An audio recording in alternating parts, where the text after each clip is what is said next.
Hello everyone and welcome to Level 1. Sejam todos muito bem-vindos à primeira lição da série Desbravando a Língua Inglesa.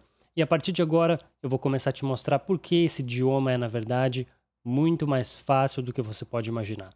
A estrutura que forma a língua inglesa é muito mais simples do que a que forma o português, por exemplo. E lembrando que todas essas aulas são baseadas nos 3 livros da série Desbravando a Língua Inglesa. Inclusive eu recomendo que você leia a lição antes ou depois da aula, principalmente se você ficar com alguma dúvida, porque lá tem toda a explicação do conteúdo, agora de forma escrita. Bom, então vamos ver quais são os tópicos que, ao final do Level 1, você vai saber utilizar. Começando com Subject Pronouns, pronomes pessoais, o verbo to be, que é um dos principais verbos da língua inglesa, Adjectives, adjetivos, the definite article, o artigo definido, possessive adjectives, demonstratives, tudo isso no tempo verbal present simple, presente simples. E o vocabulário adquirido no Level 1 é de 57 palavras. E para terminar, você vai ver como utilizar tudo isso nas estruturas afirmativa e negativa, usando o verbo to be no tempo verbal present simple. E aí, ao completar o Level 1, completar significa que você atingiu pelo menos a nota mínima lá no Practice Book, no livro de exercícios, você vai ser capaz de fazer descrições afirmativas ou negativas, simples ainda e diretas. Então, olha só, alguns exemplos de frases que você vai conseguir criar da sua cabeça depois que você terminar o Level 1. O irmão dela também está na Inglaterra. Aquele não é o meu carro. As lojas ainda não estão abertas. É muito frio em Londres. Jack e seu pai ainda estão aqui. E esses são só alguns exemplos. Você vai poder criar com todo o vocabulário que você aprendeu a frase que você deseja, desde que ela se encaixe ainda nessas estruturas. Bom, então vamos começar com aquilo que é o mais básico possível, a estrutura base da língua inglesa. Ou seja, como as frases são montadas e qual é a ordem das palavras dentro da frase. Então, nas frases afirmativas, a gente tem o que é chamado de estrutura SVC, onde o S é o subject, sujeito, e no sujeito você geralmente vai encontrar substantivos ou pronomes. O V é de verbo, pode ser o verbo de ação ou um verbo de estado, e finalmente o C é de complement, que é o complemento da frase. É aquilo que dá sentido para a frase, pode ser um adjetivo, um advérbio, ou então é o objeto da frase, ou seja, aquilo que recebe a ação do verbo. Pode ser também um substantivo ou um pronome. E se você reparar, essa estrutura já é uma ótima notícia, porque é exatamente igual à estrutura que a gente usa na língua portuguesa. Sujeito, verbo, complemento. Alguém faz alguma coisa. Alguém é de alguma maneira. E aí, nas frases negativas, a gente mantém a mesma estrutura SVC, só que agora com um not na frente do verbo.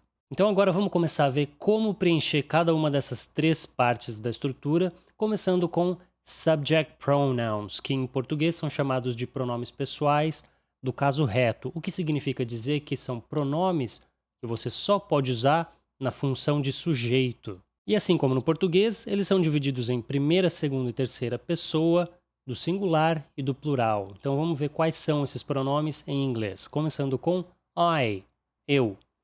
You, que pode ser tanto você quanto tu. Aí na terceira pessoa nós temos he, ele, she, ela e it, ele ou ela. Aí no plural nós temos we, nós, you, vocês e they, eles ou elas. Então aqui a gente tem algumas observações, olha só. O pronome da primeira pessoa do singular, I, deve sempre ser escrito em letra maiúscula, mesmo que ele não seja a primeira palavra da frase. O pronome you é exatamente o mesmo para a segunda pessoa, tanto do singular quanto do plural. Ou seja, you pode significar tu, você ou vocês. Agora, na terceira pessoa do singular, a gente tem he e she, que são usados somente para se referir a pessoas. Enquanto it é usado para se referir àquilo que é inanimado, coisas, objetos, mas também é usado para se referir a animais. Aqui existem algumas exceções. Por exemplo, para se referir a navios, usa-se she e não it. E as pessoas que têm animais de estimação normalmente usam he ou she, porque o it acaba sendo muito impessoal. Agora, como regra geral, para animais, usa-se it. E finalmente, they. They é plural de he, she, it, sem nenhuma distinção. Então você pode usar todos esses pronomes lá na primeira parte da estrutura. Agora, na parte do verbo, eu vou começar te ensinando aquele que é o verbo mais frequente da língua inglesa, o famoso verbo to be, que em português pode significar tanto ser quanto estar. E além de ser um verbo extremamente presente no dia a dia, ele funciona de uma maneira diferente de todos os demais verbos da língua inglesa. O verbo to be muda de forma de acordo com a pessoa gramatical. Então, olha só, no tempo verbal present simple, presente simples, o verbo to be vai ter 3 formas possíveis. A primeira é am, que é usada única e exclusivamente para a primeira pessoa do singular. A segunda forma é is, que é usado para sujeitos singulares. E a última forma possível é are, que é usada para sujeitos plurais. E aí talvez você esteja se perguntando, mas cadê o be, verbo to be? E nenhuma dessas 3 formas tem a palavra be. Bom, isso é porque a forma to be é o infinitivo e significa literalmente ser, estar. Quando a gente tem esse to na frente do verbo, to be, a gente está falando do infinitivo, ou seja, a forma base do verbo. No português são aqueles verbos que terminam em ar, ir, or. Então, to be significa literalmente ser, estar. Be é a forma base do verbo. Assim como to work significa trabalhar e to live significa viver. Mas por enquanto você não precisa se preocupar com essa história de infinitivo. O que importa nesse momento são as 3 formas do verbo to be no present simple. Então agora, sabendo quais são os pronomes pessoais e quais são as 3 formas do verbo to be no present simple, a gente pode ver como é que fica a conjugação desse verbo. Começando então pela primeira pessoa do singular, qual forma do verbo to be a gente vai usar para dizer eu sou, eu estou? A resposta é am, porque essa é a forma exclusiva para a primeira pessoa do singular. Agora, existe uma coisa muito comum na língua inglesa que se chama contração, contraction, que são quando 2 palavras distintas se juntam virando uma coisa só. Isso acontece principalmente entre pronomes e verbos. Então, olha só como vai ficar a contração de I am. Para contrair o pronome com o verbo to be é muito simples. Basta você tirar a primeira letra do verbo e juntar o pronome com o verbo por meio de um apóstrofo.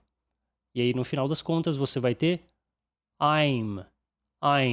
Em termos de significado, não muda absolutamente nada. Tanto I am, não contraído, quanto I'm significam eu sou, eu estou. E na segunda pessoa do singular nós temos you, você ou tu. E qual seria a forma do verbo to be para you? Bom, segundo a regra, seria is, porque se trata da segunda pessoa do singular. Porém, aqui a gente tem a única exceção a essa regra. A segunda pessoa do singular, you, sempre vai utilizar a forma are do verbo to be no presente simples, mesmo sendo singular. Então nós temos you are. E a contração acontece da mesma maneira, seguindo o mesmo padrão. Tira a primeira letra do verbo e junta com um apóstrofo. No fim das contas, a gente vai ter your. Então, tanto you are quanto your significam em português você é ou você está, ou tu és, tu estás.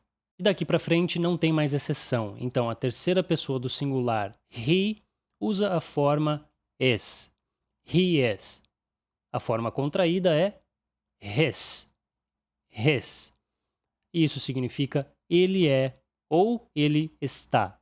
E aí na sequência nós temos she is Contraído vira she's. She's. Isso significa ela é ou ela está. E por fim, it is.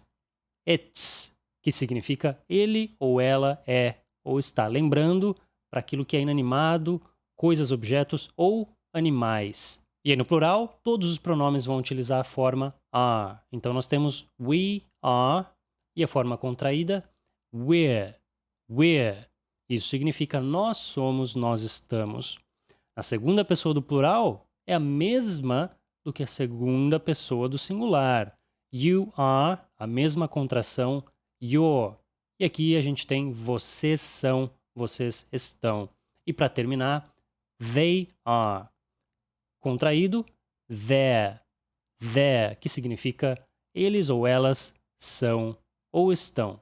Então, pessoal, essa é a conjugação do verbo to be no tempo verbal presente simples. Vocês vão ouvir, ler e usar muito tudo isso. Bom, agora que você já entendeu como funciona o verbo to be, eu quero chamar atenção para um dos pontos mais interessantes sobre a língua inglesa, principalmente para a gente que fala português. Dá uma olhada no verbo to be conjugado. Como eu falei agora há pouco, o verbo to be é especial porque, basicamente, ele é o único que muda de forma, quando conjugado, de acordo com as pessoas gramaticais. Então você tem am, are, is. Só que isso não é novidade nenhuma pra gente que fala português, né? Olha só. Sou, é, somos, são.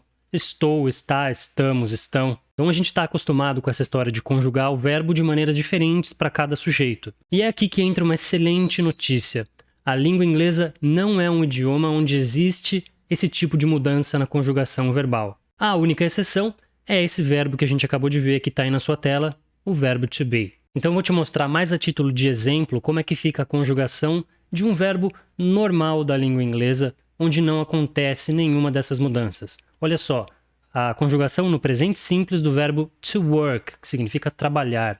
Para cada uma das pessoas gramaticais a gente tem work, work, works, para a terceira pessoa do singular, work, work, work. Então você vê que a única mudança é esse S que a gente adiciona depois do verbo, somente na terceira pessoa do singular. Agora compara isso com o português.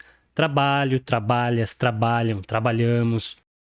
Então, para todos os outros verbos, com a exceção do to be, essa vai ser a conjugação. Praticamente nenhuma mudança na hora de conjugar. Conclusão, você não vai ter que ficar decorando inúmeras formas de verbo para cada uma das pessoas gramaticais. E aí você tem que concordar comigo. Isso já é meio caminho andado. Mas, por enquanto, a gente vai focar só no verbo to be, porque é importante que você se familiarize muito bem com ele. Afinal, você vai usar ele muito na sua vida.